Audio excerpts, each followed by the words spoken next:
As unschoolers, as homeschoolers, we have our own seasons, don't we? We have back to school season. We sometimes have conference season. We have the holiday season where we're bumping into relatives that may put us on the spot. And we're in a season right now, the curriculum buying season. All of the groups, all of the lists, all of the park days are full of parents asking, what are you going to do for next year? Have you seen this math program or this language arts package? We've talked about being mere mortals when it comes to the marketing for all of this, the promises that your kids are going to love it, the colorful boxing with happy kids and the relaxed moms or dads. And that's nothing compared to the pressure of that mom sitting next to you going on and on about how her kids don't know times tables or how to diagram a sentence or the capital of Switzerland or the War of 1812. And they've found the solution, the package that will solve all of this. And then she turns to you. How about you? Do your kids know those things? And you both look down at your kid playing in the dirt or swinging and singing at the top of their lungs in their own world. So she lowers her voice. Aren't you worried about that? Aren't you going to do something about it?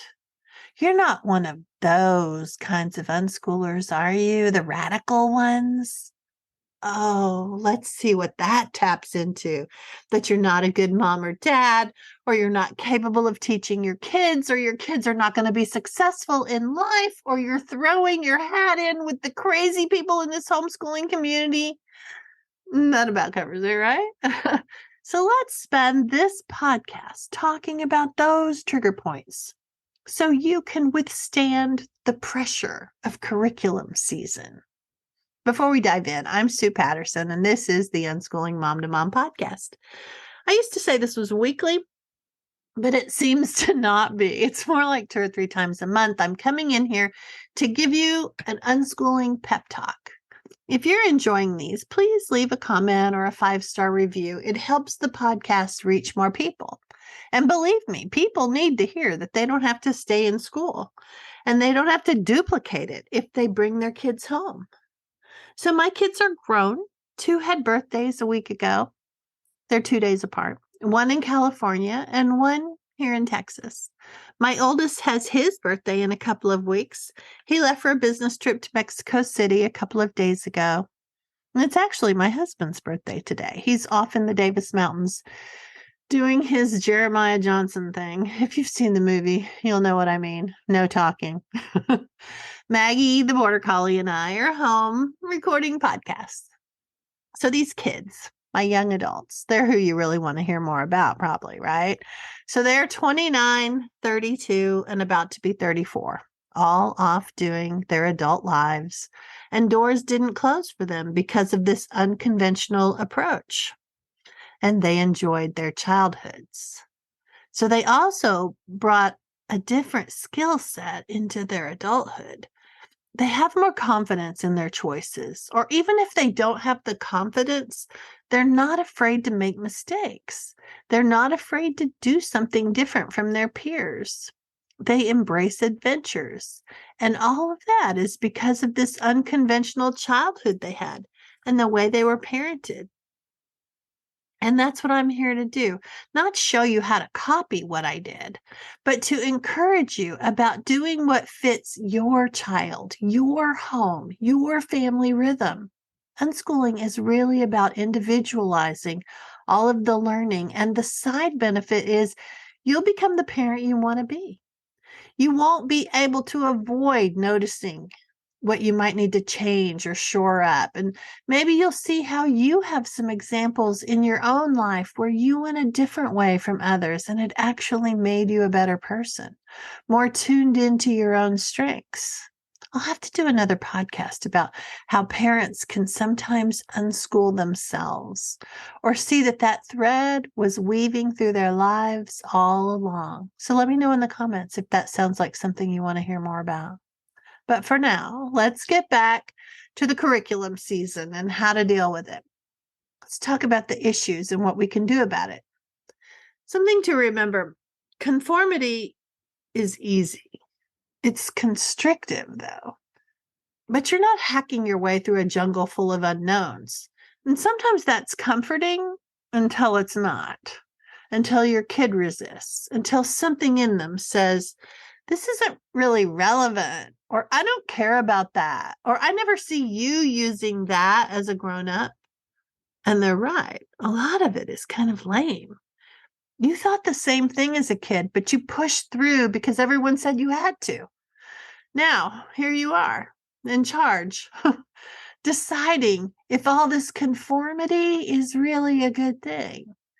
Society gives lip service to the idea of being independent thinkers, but they don't really mean it. They don't want the kids going left when the parents say go right. Parents need to be the boss. The kids need to dutifully follow. That's how you know whether you get to wear the good parent badge, right? So sometimes it's important to look underneath everything.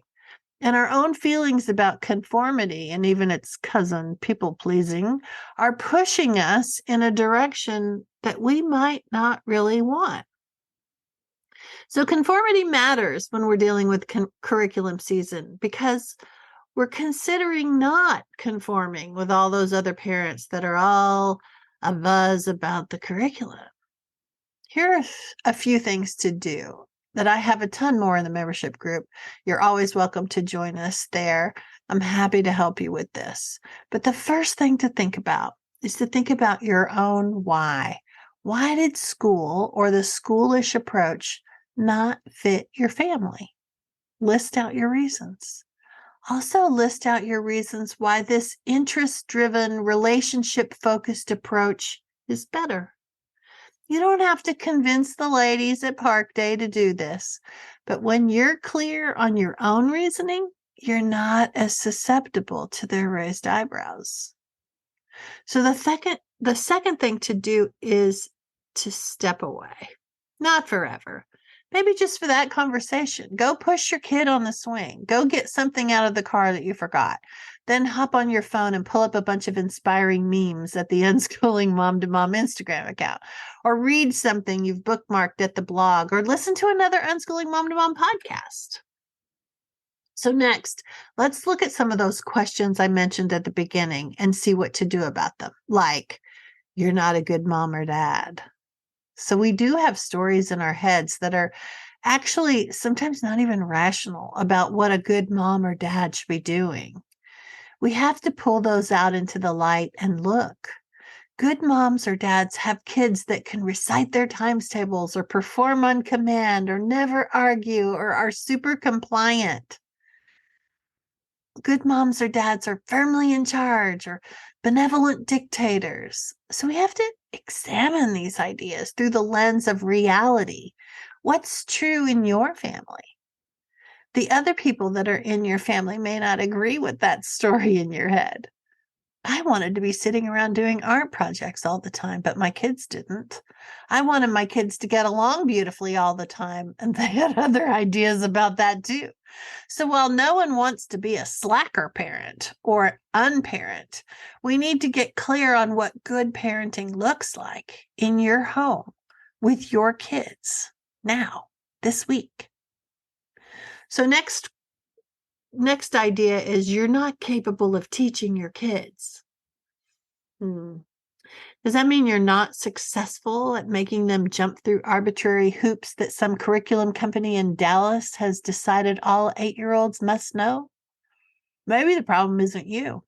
The problem is the teaching concept.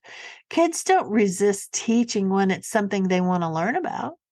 So getting to know your kids, figuring out what their learning styles are, understanding the rhythm of your family, these are all important pieces to your kids learning and growing. It really isn't about the quality of your teaching. It's not about the teaching at all. It's about the learning and creating the environment that's conducive to learning, filling your home with joy and connection. Sure, not every waking moment, but those goals are different than cranking out another chapter or checking the boxes in a unit that no one cares about. Which brings me to your kids are not going to be successful in life. So sure, focus on joy and connection. And where's the career path? How are they going to become competent adults if they think everything is easy? Hmm. This speaks to our mistaken ideas that learning has to be hard or that kids have to be prodded to do what's best for them.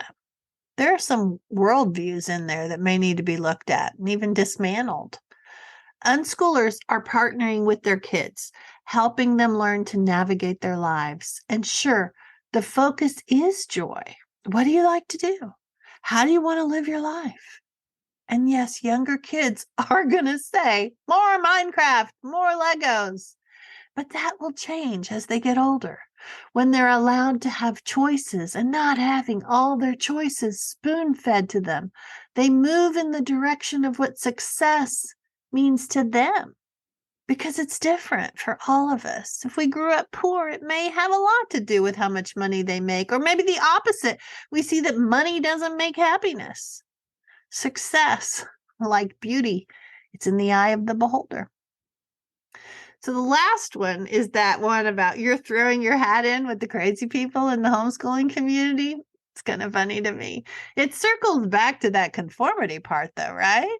Don't step out of line or you'll be culled from the herd, shamed, gossiped about, an outlier. Well, that's a school or society way of keeping the wheels turning, even at the expense of the individual. So if you've heard bad things about unschooling, I have so much information for you at the unschoolingmomtomom.com website. I'll link a couple of resources about myths that circulate about it. And that term radical unschooling, it's not as scary as it sounds. It just means taking unschooling principles about learning and applying them to parenting, listening to the needs and the preferences of the kids, helping them learn how to navigate all this freedom, stepping out of the box.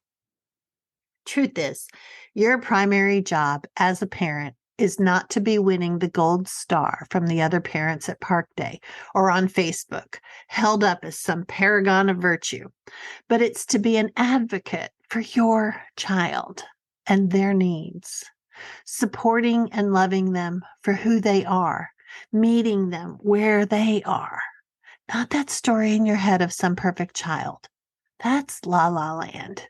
And it's not fair to you or to your kid.